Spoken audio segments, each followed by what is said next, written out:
Hello my peeps, j'espère que vous allez bien, j'espère que ça se passe bien pour vous. Aujourd'hui, parlons de Jupiter dans le signe de Bélier. Alors, qu'est-ce que ça fait Jupiter dans le signe de Bélier?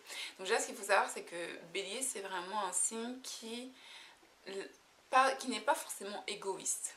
Ok, mais ça va être un signe qui est très centré sur soi. C'est-à-dire que, bah oui, pour pouvoir s'occuper des autres, il faut d'abord savoir s'occuper de soi. Ça, c'est logique. Et en fait, les béliers, ils ont très bien compris ça, donc ils y vont à fond.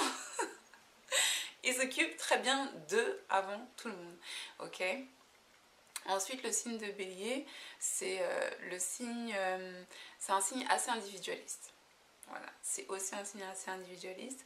C'est un signe qui est très compétitif, qui est agressif, qui est assez violent, soit dans la communication, soit dans le style, soit dans la façon de même d'effectuer des tâches, hein. C'est-à-dire que c'est pas forcément violent chez quelqu'un, mais vous voyez, les gens, quand ils font quelque chose, il faut que ce soit fait en et ils n'ont pas de pitié pour vous, ils passent devant vous, ils pourraient vous bousculer, pas vous voir et ce genre de choses là.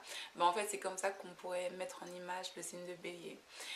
Donc le signe Jupiter, la planète Jupiter dans le signe de bélier, ce que ça donne, c'est que ça donne du coup des personnes qui vont apprendre uniquement pour leur propre intérêt. C'est-à-dire que tout ce qu'ils veulent savoir, c'est pour eux. Ce n'est pas pour partager, ce n'est pas pour aider, c'est pour eux. C'est pour leur propre intérêt, pour leur travail ou pour leur carrière ou pour leur vie amoureuse, ça dépend ce qu'ils ont envie d'apprendre, mais c'est uniquement pour eux.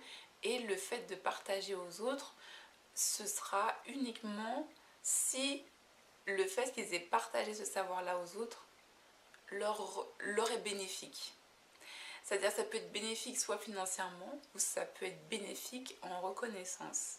C'est-à-dire que vous voyez, l'exemple qui a été donné dans la vidéo de Capillage, c'est les coachs sportifs. C'est-à-dire que du coup on reconnaît, on voit très bien l'agressivité de ouais, go get them, we're gonna win, nanana, we are at war, we soldier, we're the best, something like this. Donc il y a vraiment ce truc-là.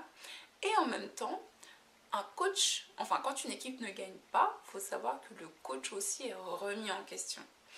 C'est-à-dire que par exemple, le but du coach, c'est de faire en sorte que son équipe gagne pour qu'on reconnaisse que lui, c'est un super coach. Vous voyez ce que je veux dire?